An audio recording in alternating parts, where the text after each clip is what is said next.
Bus free bus బాగానే ఉంటది కానీ కొంతమందికి ఇల్లు వస్తున్నాయి, కొంతమందికి ఇల్లు వస్తున్నాయి. ఆ, అయినా ఇక లక్ష్మి పథకం ఇస్తా అన్నారు కానీ ఇవ్వలేరు ఇంకా. ఆ. అంటే అప్పుడు కళ్యాణ లక్ష్మి పెళ్ళైన వెంటనే మనకి 1,00,000 పడేవి. మరి ఈయన 1,00,000 పాటు తులం బంగారం ఇస్తా అంటుండు. మరి తులం బంగారం ఇవ్వనీకి ఆకాశాన్ని అంటే బంగారం రేట్లు మరి ఇవ్వగలుగుతాడు అంటారా?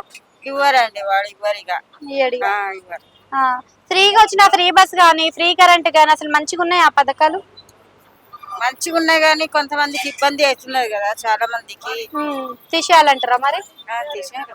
ఓకే. ఇవి కాకుండా ఫ్రీగా ఏం పెడితే మంచిగా ఉండేది? ఇక వాళ్ళ ఆలోచన బట్టి ఉంటది కదండి. ఇప్పుడు కేసీఆర్ కి రేవంత్ రెడ్డికి తేడా అంటే మీరు ఏం చెప్తారు?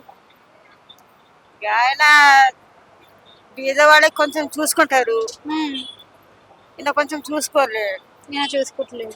అంటే అప్పుడు మనకి డబుల్ బెడ్రూమ్లు అనేటివి ఉన్నాయి, మరి అవి కూడా అందరికి అందలేవు కదా. మరి ఇప్పుడు ఇందిరమ్మ ఇంట్లో సర్వేలు చేసి మరి ఇస్తున్నారు కదా.